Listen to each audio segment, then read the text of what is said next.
I'm your favorite crypto Yanti. Come learn crypto with me. We're on Module 2, How the Blockchain Works. Welcome to Module 2, the Crypto Beginner Bootcamp. Now that you know what cryptocurrency is, it's time to understand the engine that powers it all, the blockchain. Think of a blockchain like a digital ledger, a record book that everyone can see, but no one can change without consistency.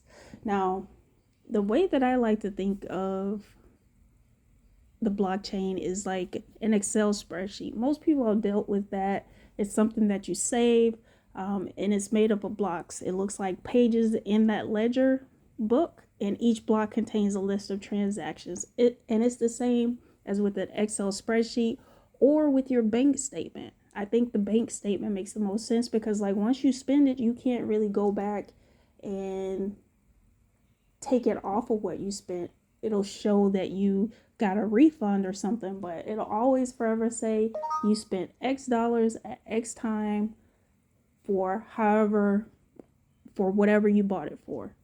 Now, every time you send or receive crypto, the transaction gets grouped into a block, and that block is added to a chain of previous blocks, hence blockchain. Now, key elements of the blockchain: blocks. Each block holds a batch of transactions. Chain.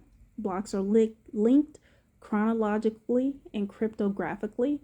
That just means in order and very, very secure. Decentralization. The blockchain is maintained by a network of nodes, computers, not a single server, which means it's not one person that owns the servers or one person that owns the computers that are attached to the blockchain. Consensus mechanisms, those are rules like proof of work or proof of stake that ensure agreement across the network.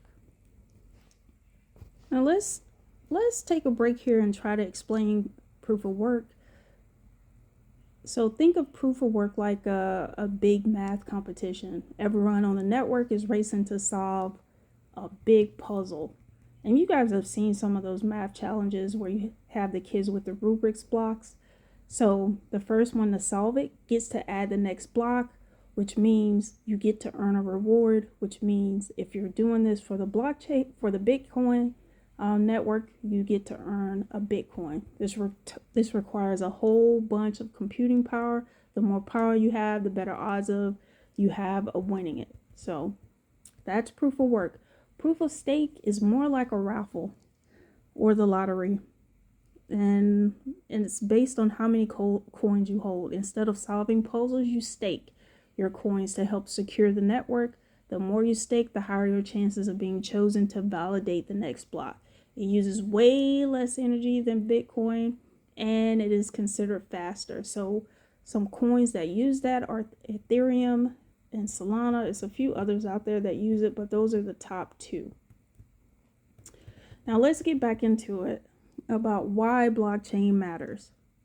It matters because it's trustless. You don't need to trust a third party. The code and math enforce the rules.